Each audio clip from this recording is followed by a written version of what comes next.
चल रहा है।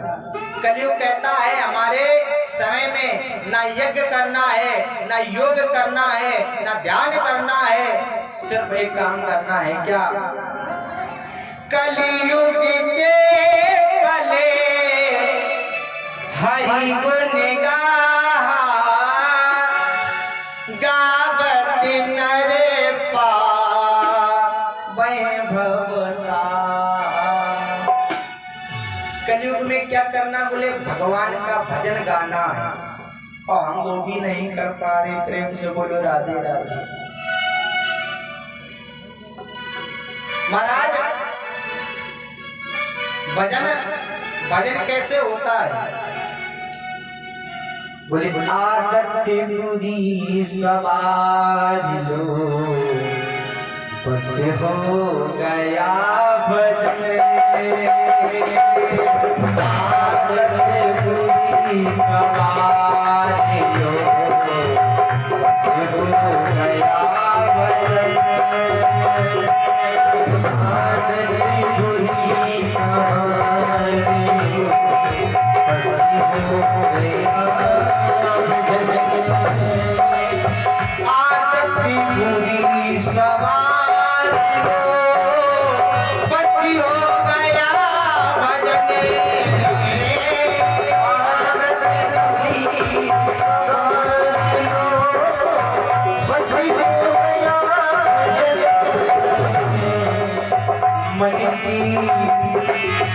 मन की तरंग मारे लो, मन की तरंग मारे लो, हो गया भजन। मन की तरंग मारे लो, हो गया भजन।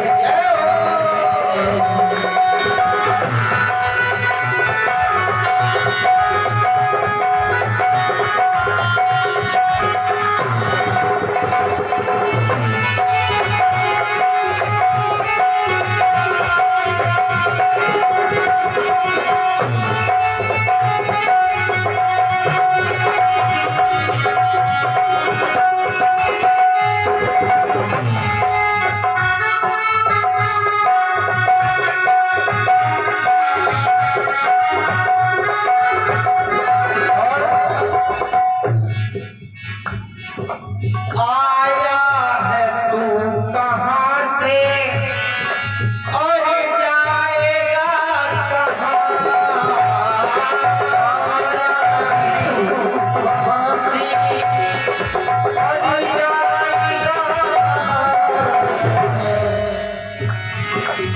आया है तू कहाँ से और जाएगा कहाँ?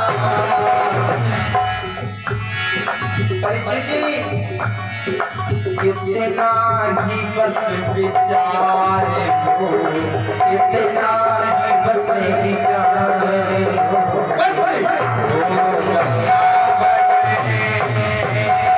आदत बुरी सवार लो, हो गया भजन। मन की तरंग मारे लो, बस हो गया भजन। मन की तरंग मारे लो, बस हो गया भजन। आदत आदत आदत बुरी सवार लो, बस हो गया भजन। आदत बुरी सवार लो, बस हो गया भजन।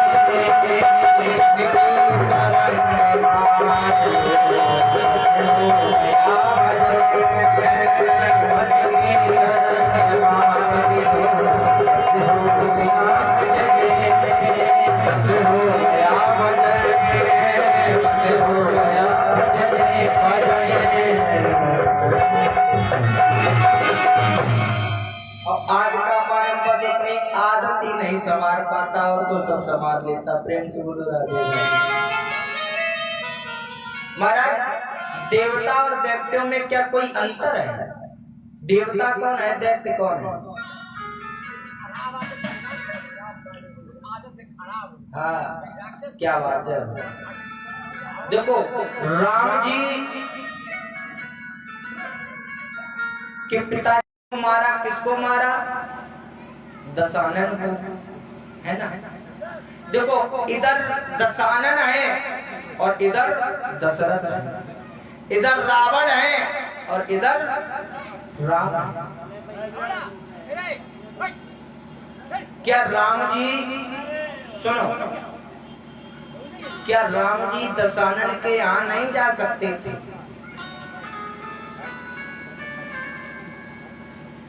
राम जी क्या दशानन के यहाँ जन्म नहीं ले सकते थे? दशरथ के यहाँ क्यों गए?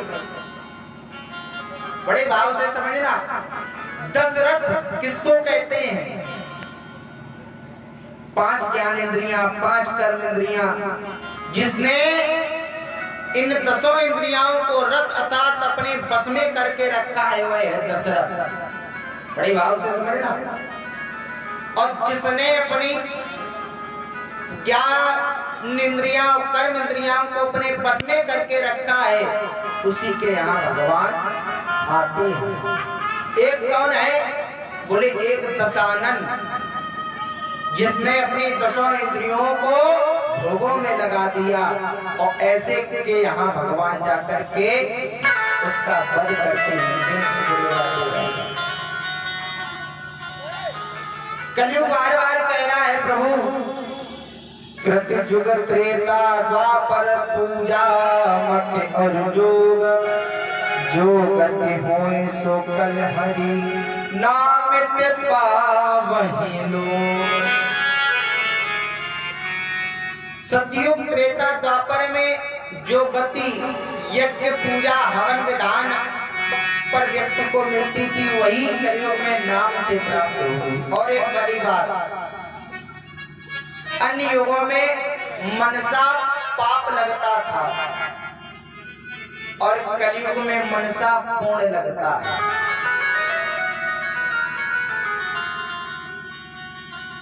मनसा पुण्य होए नहीं पापा, कलयुग एक पुनीत प्रतापा।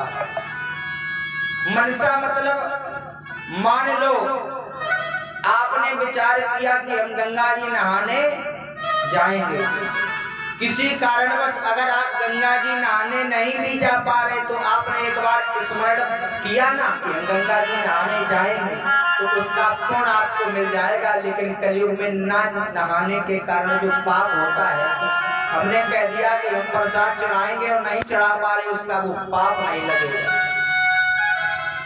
प्रेम से बोलो राधे राधे। तो महाराज कलयुग ने याचना की कि आप फिर भी हमें अच्छे नहीं लग रहे हैं, हम आपको अच्छे नहीं लग रहे हैं, तो आप हमें स्थान दे दो, हम वहां पर रहेंगे। तो राजा परीक्षित ने कलयुग को स्थान दिए। दूतम पानम स्त्रिया सुना यत धर्माश्चतुर्विधि। पहला स्थान दिया दूतम। दूतम का अर्थ जहां जुआ खेला जाता है। क्यों परीक्षित जी, आपके कुदरकोट में तो जुआ नहीं खेला जाता? परीक्षित जी हंस रहे, इसका मतलब दाल में काला है। अच्छा, राजा परीक्षित ने पहला स्थान जुए में क्यों दिया? राजा परीक्षित जी पहला स्थान जुए में इसलिए देते हैं क्योंकि अगर जुए का खेल ना होता तो आज मेरा भी बहुत बड़ा परिवार होता। प्रेम से बोलो राधे राधे। लेकिन जुए के खेल ने सब बंटाधार कर दिया। दूसरा स्थान दिया पानम। पानम का अर्थ,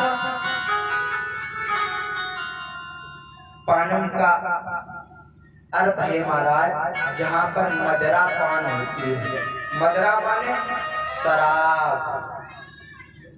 आपके कुदरकोट में तो नहीं होती,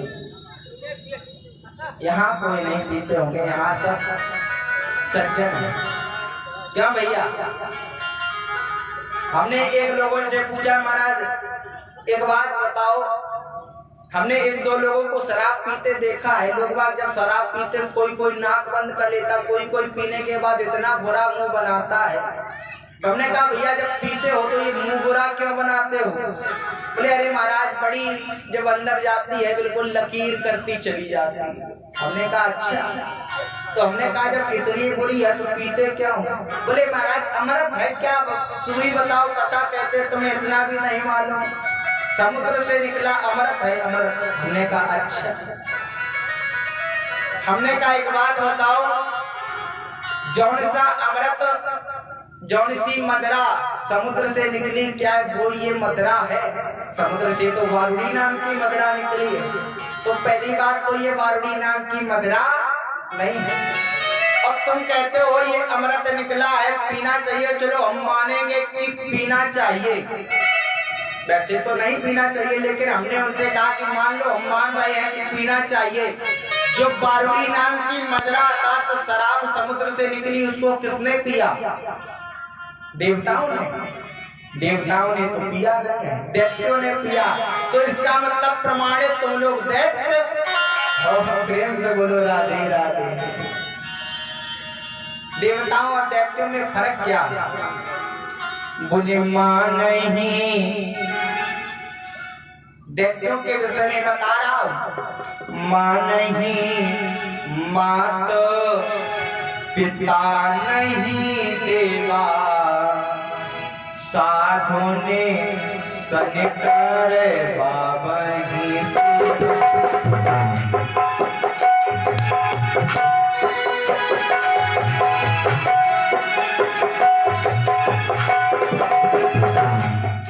जिनके आचरण है भगवान तेरा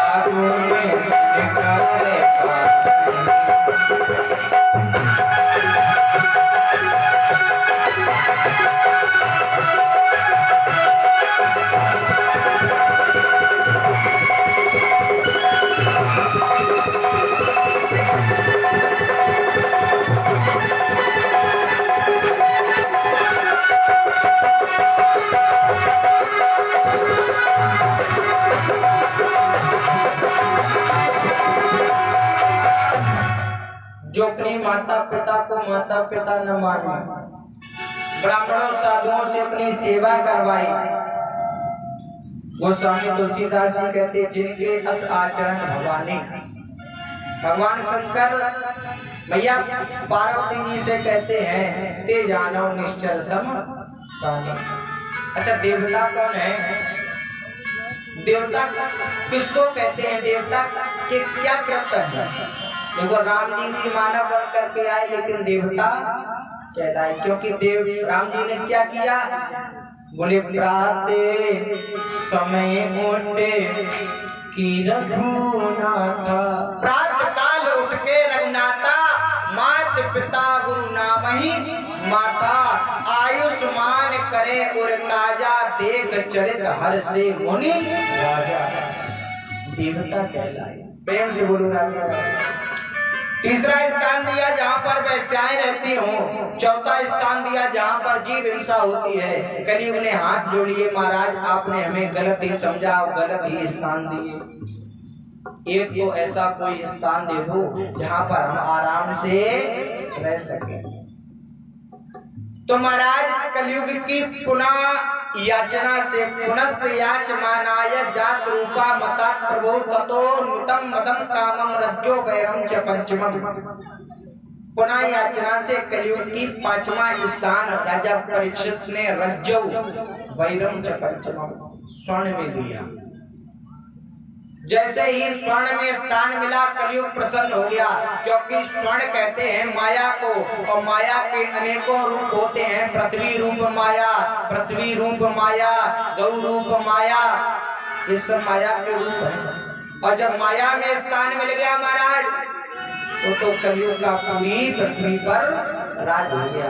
कलयुग बड़ा प्रसन्न होगा। बोले महाराज बस हम यही चाहते थे, आपने हमें दे दिया, अब हम ऐसा कोई कृत्य नहीं करेंगे। प्रेम से बोलो राधे राधे। आए दो पल प्रभु नाम का आश्रय लें और पावन कथा से जुड़ते रहे। बोलिए भक्तवत्सल भगवान की।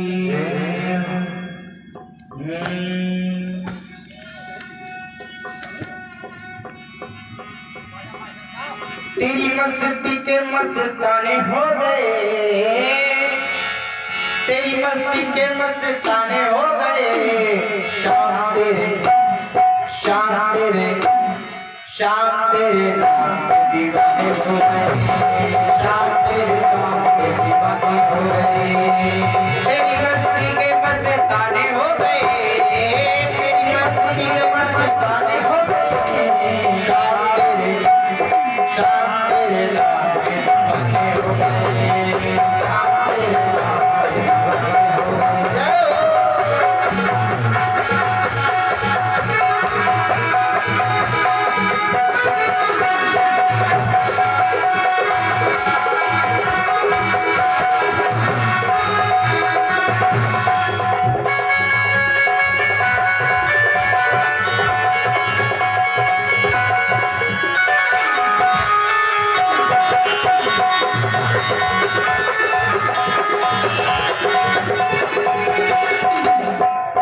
तेरे हैं तेरे रहेंगे सदा, मिलके तुम बिना जुदा जुदा।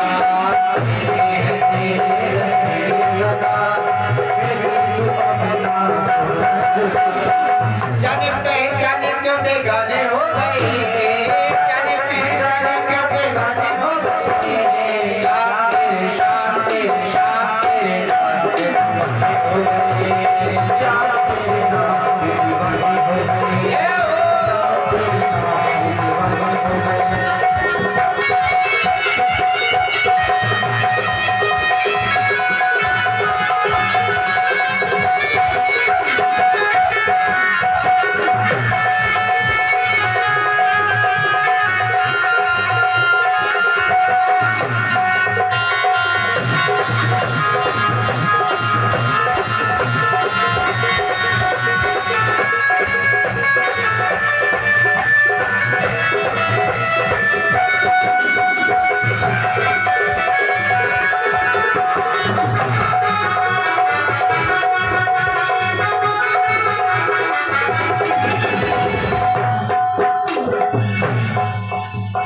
शामली सूरज से मुझे प्यार हो गया, होली वाला मेरा दिलदार हो गया। शामली सूरज से मुझे प्यार हो गया, होली वाला मेरा दिलदार हो गया। शामली सूरज से मुझे प्यार हो गया, होली वाला मेरा दिलदार हो गया।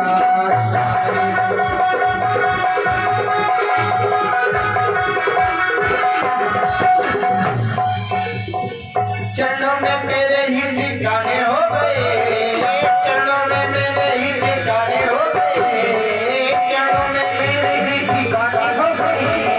शाम तेरे नाम के दीवाने हो गए, शाम तेरे नाम के दीवाने हो गए, शाम तेरे नाम के दीवाने हो गए, शाम तेरे नाम के दीवाने हो गए, शाम तेरे नाम के दीवाने।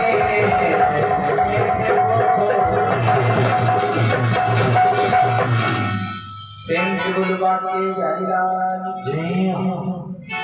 परीक्षित जी महाराज अपने राज्य में आए और दोबारा कुछ समय के बाद में शिकायत की मन में इच्छा हुई तो सोचा कि अब की बार दूसरा मुकुट धारण करके जाएंगे, दूसरा ताज धारण करके जाएंगे। अपना राजकोष खुलवाया महाराज। एक बात और ध्यान दें, माताओं को बड़ी चिंता होने लगती। एक जगह हम कथा कहने गए राजस्थान में, तो हमने ये कहा 5वां स्थान पुनः याचना पे कलयुग ने जब मांगा तो राजा परीक्षित ने स्वर्ण में स्थान दिया। तो माता जी कहने लगी पंडित जी अब तो सोने में अगर कलयुग का वास है तो फिर क्या करेंगे, सोने का जो है पहनते हैं, इसका मतलब कलयुग में वास है। तो हमने कहा मैया तुम चिंता न करो, जितो सोना पहनती हो सब भागवत महारानी को चढ़ाए थे।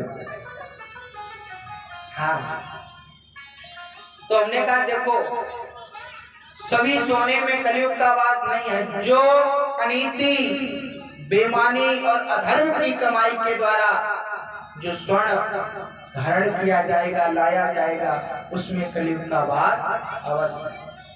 इसीलिए जो पुराने बुजुर्ग हुआ करते थे वो कोई चीज बनवाते कहते थे पहले भगवान को चढ़ाए दो, भगवान को स्पर्श करवा दो, फिर खूब पहनो, स्वर्ण पहनो, कुंडल पहनो, अंगूठी पहनो।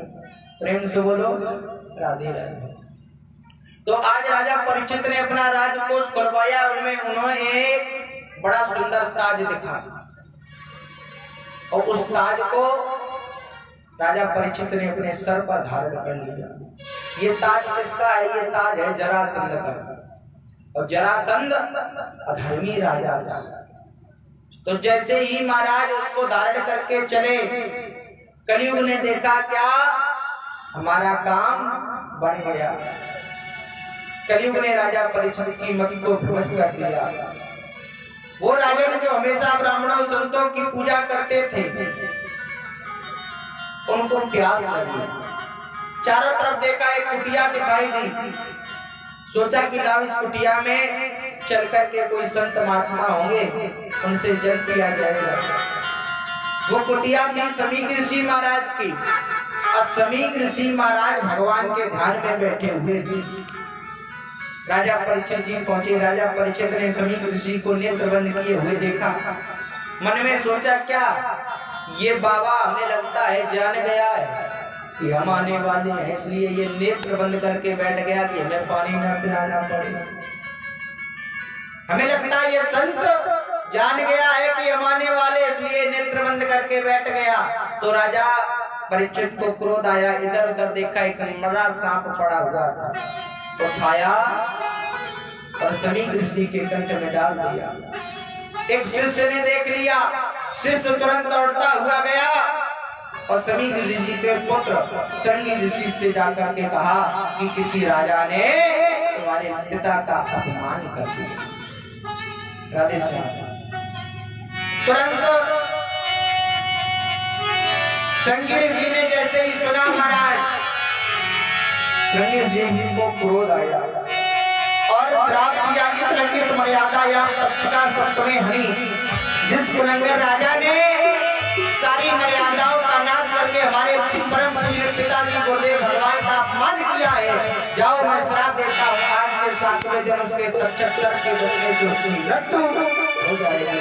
और श्रृंगी ऋषि महाराज कहने लगे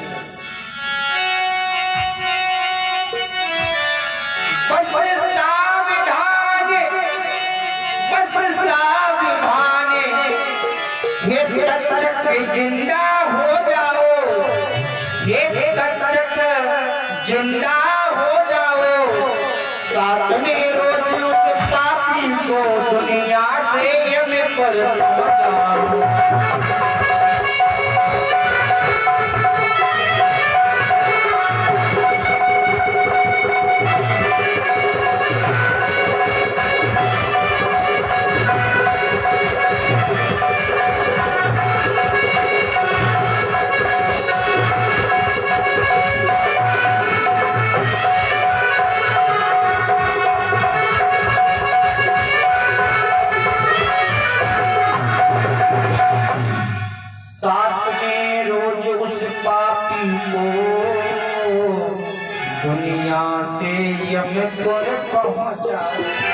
श्राप दे दिया कि लंघित मर्यादायाम तक्षका सप्तमे हरि।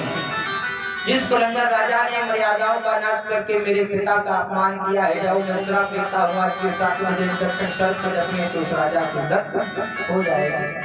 आए पिता के पास ऐसे ही आकर के रुदन करने लगे, समीक ऋषि के नेत्र खुले। कारण पूछा क्यों रो रहे हो? तो सारी बात बता दी, किसी राजा ने आपका अपमान किया और हमने उस राजा को ऐसा ऐसा श्राप दे दिया। समीक ऋषि ने तुरंत नेत्र बंद करके जैसे ध्यान लगाया, बातें क्या है कि राजा परीक्षित के द्वारा मेरा अपमान हुआ और राजा परीक्षित को उसने श्राप दे दिया।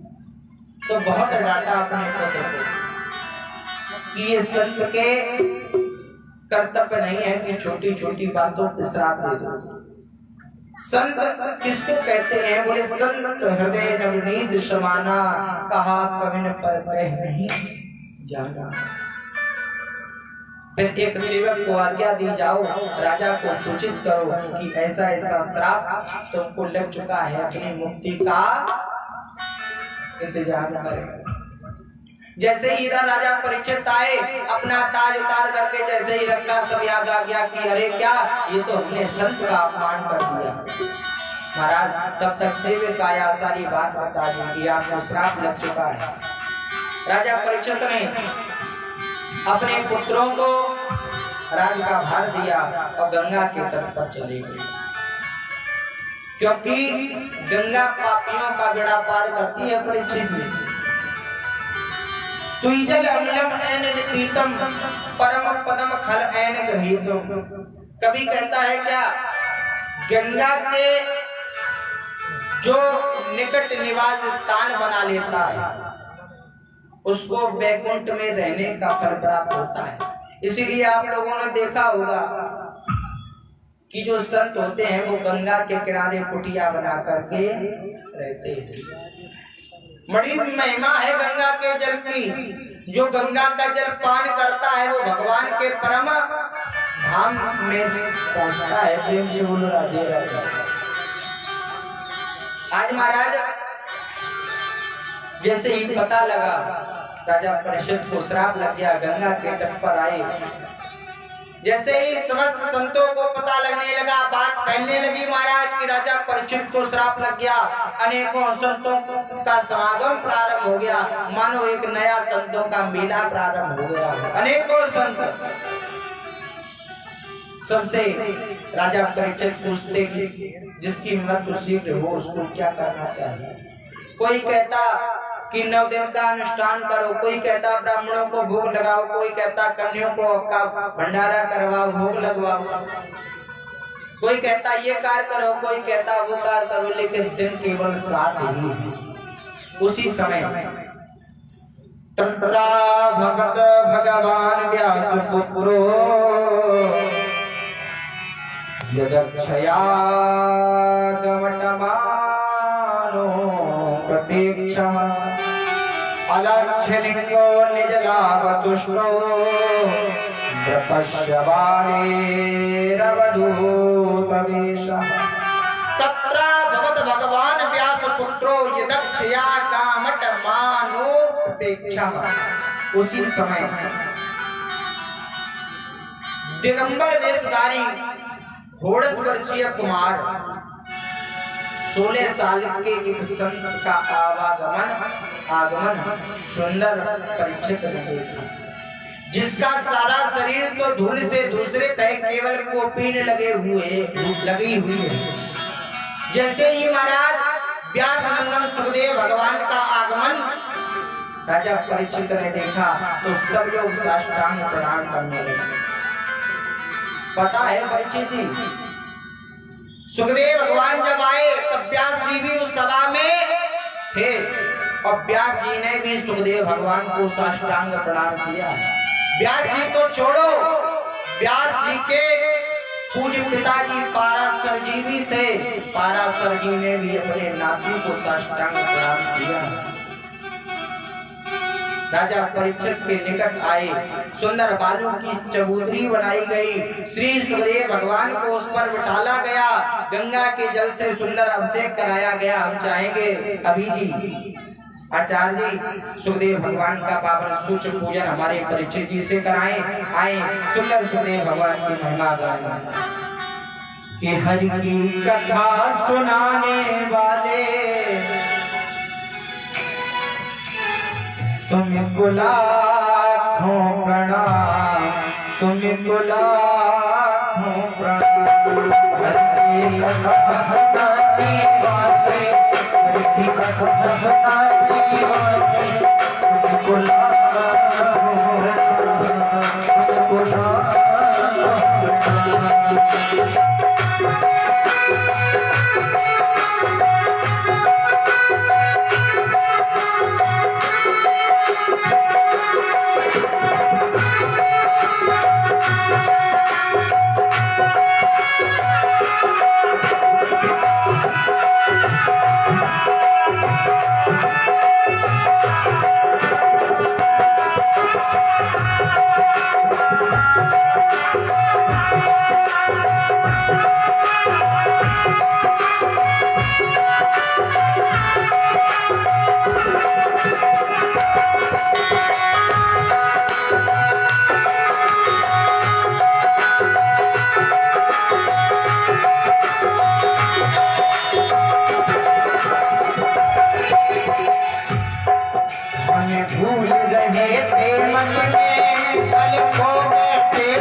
भूल रहे थे मजा में मन को बैठे थे तन में भूल रहे थे ज्ञान कराने वाले हमें सत्यमार्ग दिखाने वाले तुम बुला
कर किसका प्याला क्या रहे प्रेम के गाला कर किसका प्याला क्या रहे प्रेम के गाला कर किसका प्याला क्या रहे प्रेम के गाला कर किसका प्याला क्या रहे प्रेम के गाला जान कराने वाले हमें सजमार्ग दिखाने वाले हमें सजमार्ग दिखाने वाले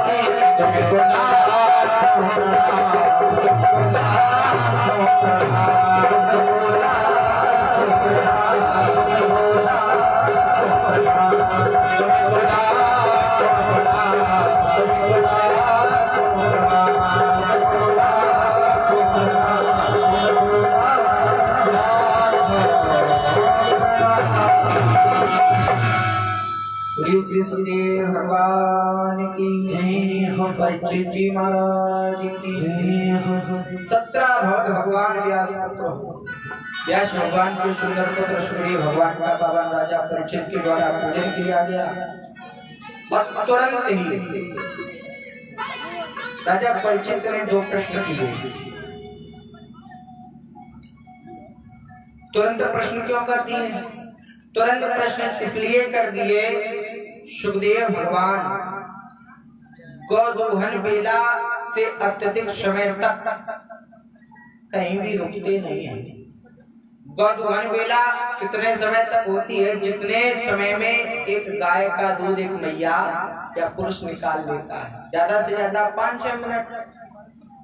इतने समय से ज्यादा एक स्थान पर ठहरते नहीं हैं, क्योंकि संत सुखी विचरंत एक स्थान पर नहीं ठहरते। राजा परीक्षित जी जानते हैं ये बात। राजा परीक्षित जी तुरंत प्रश्न करते हैं, अता प्रक्षामि संसिद्ध्यम योगिनां परमं गुरु। हे योगियों के परम गुरु, हमारे दो प्रश्न हैं, उनका हमें निवेदन है आपसे उत्तर देते हैं। पहला प्रश्न क्या है? पुरुषस्य यत् कार्यम, जीव का कर्तव्य क्या है? बड़े भाव से समझना। पहला प्रश्न किया कि जीव का कर्तव्य क्या है, राजा परीक्षित ने सुखदेव भगवान से। दूसरा प्रश्न किया म्रियमाणस्य सर्वथा, जिस व्यक्ति की मृत्यु निकट हो उस व्यक्ति को क्या करना चाहिए? श्री सुखदेव भगवान ने राजा परीक्षित के द्वारा प्रश्नों को सुना। सुखदेव भगवान बड़े प्रसन्न हो गए। वाह,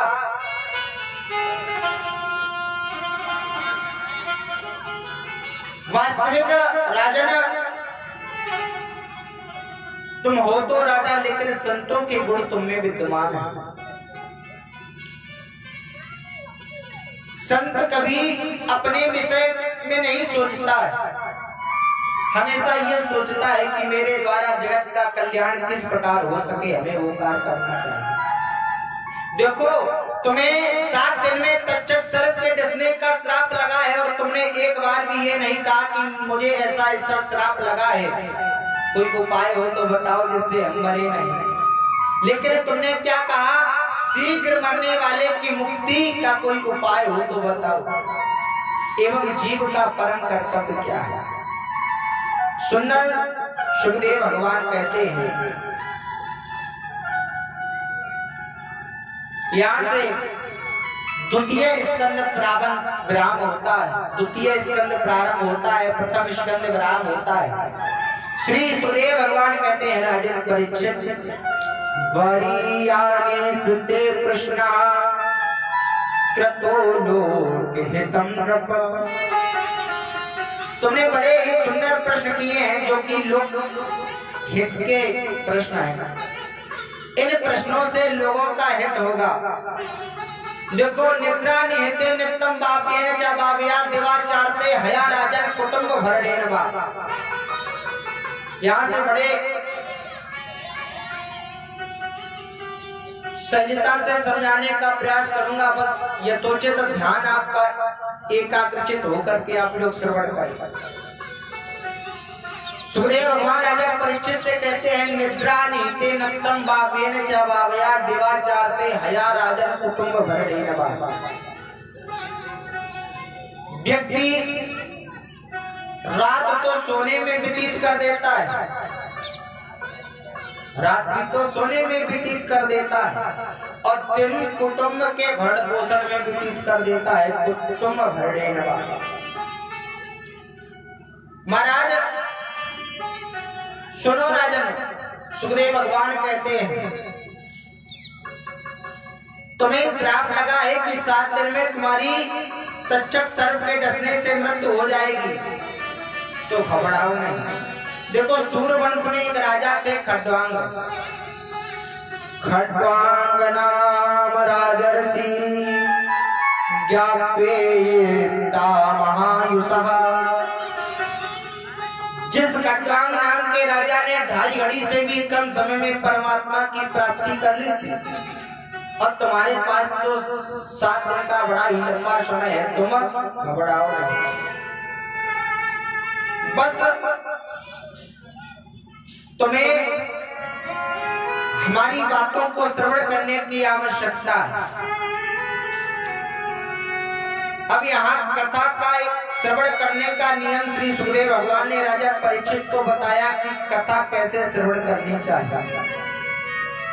सुखदेव भगवान राजा परीक्षित से कहते हैं, जिता सुनो, सर्वप्रथम व्यक्ति का परम कर्तव्य है कि वो आसन को जीते, या आपको जिस भी आसन में आराम मिले। परीक्षित जी, मैं ये कह रहा हूं, कथा श्रवण करने के लिए जाओ, आपको जिस भी आसन में आराम मिल रहा है उस आसन में बैठो। जरूरी नहीं है, लेकिन आप कोई आसन में बैठ नहीं पा रहे और आप जबरदस्ती आसन में बैठे तो आप कथा क्या श्रवण करेंगे? आपके पैरों में दर्द ही होता रहेगा, आपका ध्यान वहीं लगा रहेगा। सबसे पहला नियम है, जितासनो, आसन को जीतो। धीरे धीरे अभ्यास करो, करत करत अभ्यास के जड़वत हो तो सुजान। उसके उपरांत में जब आसन पर विजय प्राप्त कर लो तो जित श्वासो, श्वास पर विजय प्राप्त करो। परीक्षित जी महाराज, हम आपको उम्र नहीं मिलती है कि 100 साल जियो कि या 150 साल जियो, 120 साल जियो, ये उम्र नहीं मिलती। हम आपको गिनी चुनी श्वासें मिलती हैं, बड़े भाव से समझना। और जब श्वासों का क्रम टूट जाता है, श्वासों की कीर्ति खत्म, तो व्यक्ति की जीवन प्रेम से बोलो राधे राधे। आपने देखा होगा जब कोई व्यक्ति बीमार पड़ जाता है, बीमार होने के बाद में वो व्यक्ति जल्दी मर जाता है। क्यों? मान लो किसी की रीढ़ की हड्डी टूट गई, अब डॉक्टर ने उसको बेड रेस्ट के लिए कहा है कि ये बेड रेस्ट करेगा, आराम से सोएगा, बेड पे लेटेगा। अब मरीज बेड पर बराबर लेटा है, उठ तो सकता नहीं है। दिन में भी राजा परीक्षित जी सोता रहेगा और रात में भी सोता ही तो रहेगा। जब कोई व्यक्ति खाट पर लेटा है और लेटने के लिए डॉक्टर ने कहा है तो वो करेगा क्या? दिन में भी सोएगा, रात में भी सोएगा। और जब व्यक्ति सोता है तो सोने में श्वास की गति तीव्र चलती है, और जब दिन रात वो सोता है तो गति तो श्वासें तो निरंतर चल रही है परीक्षित जी, श्वास की गिनती खत्म हो जाती है और व्यक्ति मर जाता है। इसलिए सुखदेव भगवान राजा परीक्षित से कहते हैं जितना श्वासों पर भी विजय प्राप्त करो, अतः तुम्हें ज्यादा सोना नहीं है। प्रेम से बोलो राजा। इसके उपरांत में तीसरा नियम बताया, बोले जित संगो, व्यक्ति को संग अपना बहुत ही अच्छा रखना चाहिए, क्योंकि संगत से गुण आता है, संगत से गुण जाए। देखो एक आपको छोटा सा प्रसंग है, मैं सुनाई दे रहा हूं। एक संत के पास में दो तोते थे, तोता पैरट, दो तोता में ये गुण होता है कि तोता को जैसा पढ़ाओ वो वैसा पढ़ जाता है, वैसे ही बोलने लगता है। तो एक शिकारी ने तोता को संत के पास देखा तो संत जी से कहा, संत जी आपके पास दो तोते हैं, एक तोता आप हमें दे दीजिए। संत ने कहा ले लो भैया। एक तोता संत ने शिकारी को दे दिया और एक तोता अपने पास रख लिया। एक दिन एक राजा मार्ग से जा रहा था, उसी मार्ग पर शिकारी का भी की कुटी बनी थी और उसी मार्ग पर संत की भी कुटी बनी थी। राजा जब सामने से निकला तो जो शिकारी का तोता था उसने कहा कि पकड़ो मारो भागा जा रहा है, पकड़ो मारो भागा जा रहा है। राजा के कानों तक आवाज गई, राजा ने अपना रथ दौड़ा दिया। आगे चले तो राजा की दृष्टि पड़ी कि जैसा तोता हम पीछे छोड़ करके आए वैसे ही तोता ये है। तो राजा ने पहले की तरह अपनी रथ की चाल बढ़ा दी, रथ दौड़ाने लगे। लेकिन जब संत के कुटिया के बाहर जो तोता बैठा था उसने कहा, राजन पथिक रुको, शीतल जल पियो, विश्राम करो फिर जाओ। पथिक रुको, शीतल जल पियो, विश्राम करो फिर जाओ। राजा ने अपना रथ रोका और जो कुटिया बनी हुई थी उसमें प्रवेश किया। राजा ने देखा क्या एक संत जी बैठे हुए हैं। राजा ने संत को प्रणाम किया और संत जी से कहा, महाराज हमारा एक निवेदन है, हम एक बात आपसे पूछना चाहते हैं। संत जी ने कहा क्या? बोले जैसा आपका ये तोता है ना, ऐसा ही ये तोता हम पीछे छोड़ करके आए। जब हम उस तोते के सामने से निकल रहे थे तो उस तोते ने कहा कि पकड़ो मारो भागा जा रहा है। तो हम भयभीत हो गए और हमने अपने रथ की चाल बढ़ा दी और आपके तोते के सामने से निकले तो आपके तोते ने कहा, पथिक रुको, बैठो, शीतल जल पियो, विश्राम करो फिर जाओ। ये क्या चक्कर है? संत जी ने कहा, जो पीछे तोता देख रहे हो ना, वो तोता और ये तोता दोनों जुड़वा है। उस बहेलिये ने हमसे एक तोता मांग लिया था और वो तोता हमने उसको दे दिया था। राजन, संगत का प्रभाव व्यक्ति पर बहुत पड़ता है।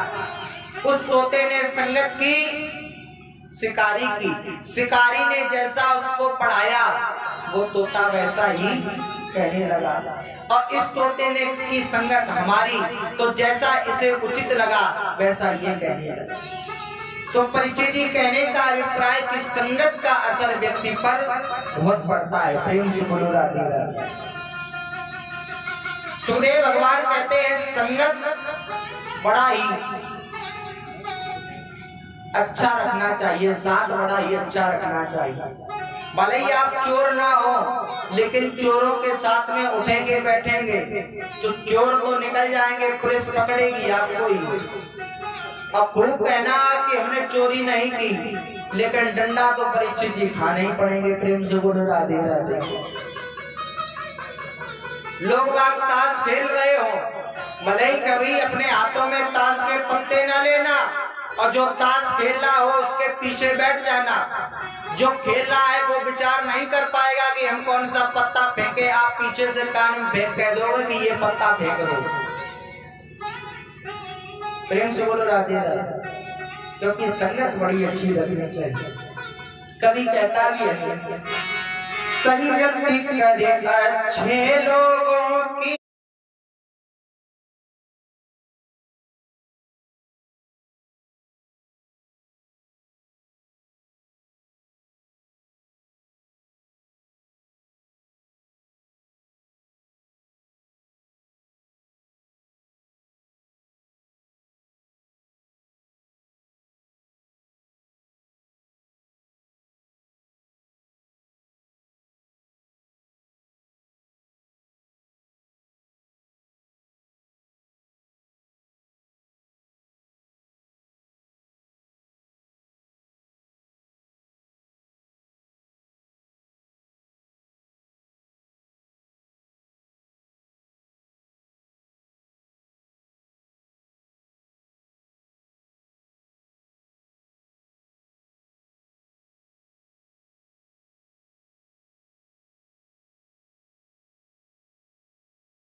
दवा मिल जाए सभी रोगों की, तेरे बनेंगे बिगड़े काम कर फिर क्या करना, तेरे बनेंगे बिगड़े काम कर फिर क्या करना, क्या करना क्या करना क्या करना भाई क्या करना, क्या करना क्या करना भाई क्या करना, तेरे घर पे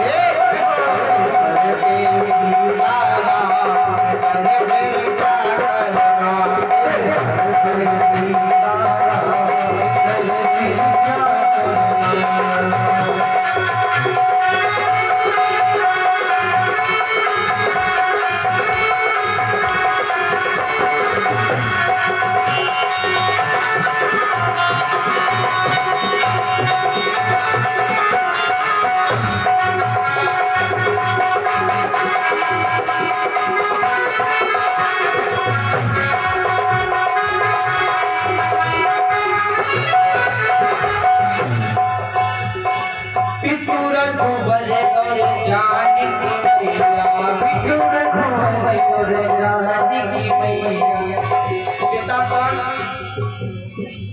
पिता राम जी। पितुर घुबर और जानकी मैया,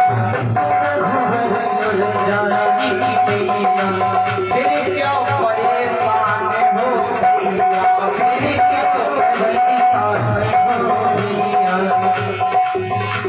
एक बार पिता मानो तो भगवान को, तेरे बनेंगे तेरे बनेंगे तेरे बनेंगे बिगड़ेगा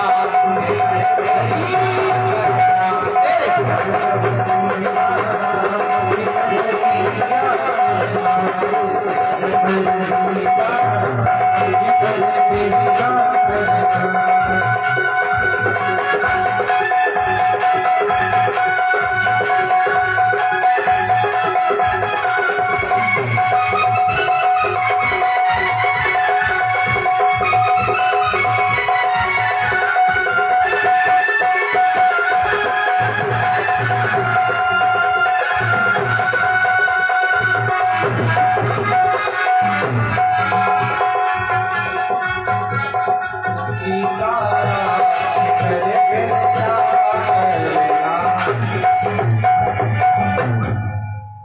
महाराज सुखदेव भगवान राजा परीक्षित से कहते हैं, राजा देखो पहले जानो कि भगवान कौन है, कैसे हैं, क्या है। क्योंकि परीक्षित जी जाने बिनु न होए प्रतीति, प्रतीति माने विश्वास। जब तक हम जानेंगे नहीं तब तक विश्वास नहीं होगा, और बिनु विश्वास भगत नहीं, बिना विश्वास के भक्ति मिलने वाली नहीं। और बिनु प्रतीत होए नहीं प्रीति, बिना विश्वास के प्रेम नहीं होगा। प्रेम से बोलो राधे राधे। सुखदेव भगवान राजा परीक्षित से कहते हैं, अकामा सर्व कामो वा मोक्ष कामा उदार दी, कि प्रेम भक्ति योगी न चयेत पुरुषं परम। भगवान वो अकामा है, और तुम अकर्तुम की शक्ति रखने वाला वो परब्रह्म क्या करता है, किसका भूखा है।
भगवान स्वयं कहते हैं, प्रेम का भूखा हूँ मैं, और प्रेम ही एक सार है, प्रेम से मुझको भजे जो भव से मेरा पार। भगवान प्रेम के भूखे हैं। क्या बात महाराज। इसके उपरांत में श्री सुखदेव भगवान राजा परीक्षित को समझाते हैं कि आज का मानव सुख की तलाश में भटक रहा है। सुखाय कर्माणि करो तो लोको नाते सुखम पान्य दुरा दुपार बंबा। सुख सब चाहते, ऐसा इस संसार में कोई नहीं जो ये चाहता हो कि दुख हमें मिले, और इस संसार में सुखी भी कोई नहीं है। क्या परीक्षित जी कोई सुखी है? आप लोग बता दो, अगर आपकी दृष्टि में तो सुखी होगा, क्योंकि जो गरीब है वो क्या समझता कि जिनके पास बहुत सा पैसा है वो सुखी होंगे। लेकिन महाराज पैसे